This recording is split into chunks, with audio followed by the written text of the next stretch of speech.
Salut tout le monde, c'est In. On se retrouve aujourd'hui pour une vidéo théorie sur l'un des membres de la triade sombre Vanica. Dans cette vidéo, je vais évoquer pas mal d'éléments sur Vanica que j'ai déjà mentionné dans plusieurs de mes vidéos. Donc si vous les avez regardés, vous connaissez déjà plus ou moins ce que je vais dire dans les grandes lignes. Mais croyez-moi, j'ai approfondi mon analyse et ça vaut le détour. Par ailleurs, si je sors cette vidéo maintenant, c'est justement car Vanica va certainement être développé très prochainement dans le manga et qu'il est plus amusant de parier que de gagner. Sur ce, je te souhaite une bonne vidéo. Actuellement, il est vrai que nous ne connaissons pas grand chose sur Vanica, hormis bien sûr le fait qu'elle fasse partie de la triade sombre et qu'elle ait conclu un pacte avec Megikula, et ce juste avant l'ellipse comme pour Xeno. Ainsi, en étant l'hôte de Megikula, elle peut utiliser jusqu'à 80% de ses pouvoirs de démon. Du côté de sa personnalité, s'il y a bien une chose que Vanica déteste, c'est l'ennui. De plus, elle semble être une personne enthousiaste et jalouse. Par ailleurs, on sait aussi que la triade sombre fait référence en psychologie au terme la triade noire. La triade noire désigne un groupe de 3 traits de la personnalité que sont le narcissisme, le machiavélisme et la psychopathie. En effet, comme je vous l'avais expliqué dans la vidéo sur Spade, chaque trait est associé à un membre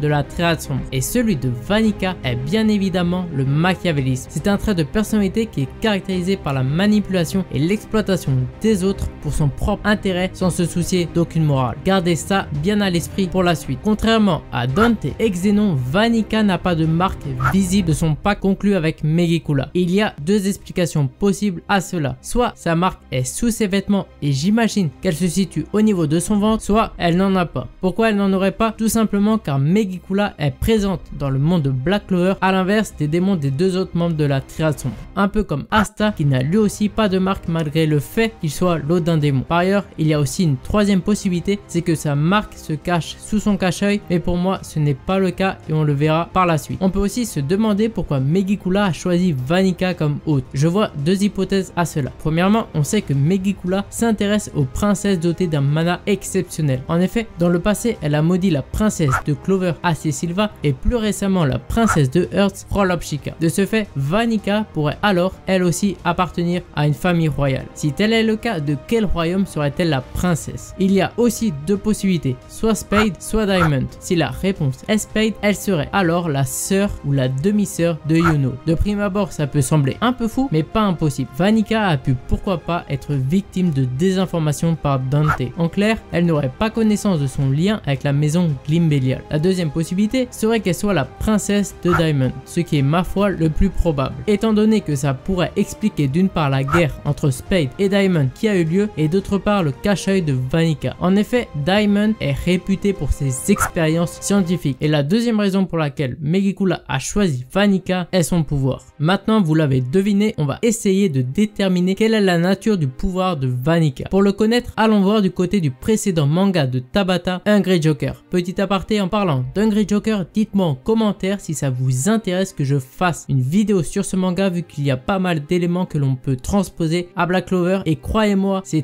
mais alors très intéressant. Bref, ainsi dans l'univers de Hungry Joker, il y a un personnage qui a exactement les mêmes traits de personnalité que Vanica et il s'agit de Kirudo. Kirudo a deux principaux pouvoirs. Premièrement, il est capable de manipuler et contrôler les cadavres. Et deuxièmement, il peut provoquer une mutation génétique sur les cadavres, les personnes vivantes et même sur lui-même. Toutes les créatures qu'il contrôle, il les appelle ses marionnettes. Avec ces informations, il y a plusieurs possibilités quant à la magie de Vanica. Ainsi, si je devais choisir, pour moi, Vanica aurait le pouvoir de Ningyo Maho, la magie de marionnette. Une magie qui serait parfaitement à la personnalité machiavélique de Vanica. Si on part du postulat que Vanica dispose bien de ce pouvoir, alors on peut imaginer qu'elle puisse par exemple contrôler les gardiens ou alors, encore plus fou, contrôler les anciennes princesses de Earth et les utiliser contre Rolopshika. Puisqu'en effet, dans le manga, on ne sait toujours pas où Vanica se trouve dans le royaume de Earth. Par ailleurs, le mystère de son cache-œil peut être lié à ce pouvoir. Pour finir, ne trouvez-vous pas étrange le fait que Vanica soit allé à Earth alors que seuls Yami et Vengeance sont les clés pour créer l'arbre de la mort Clifford?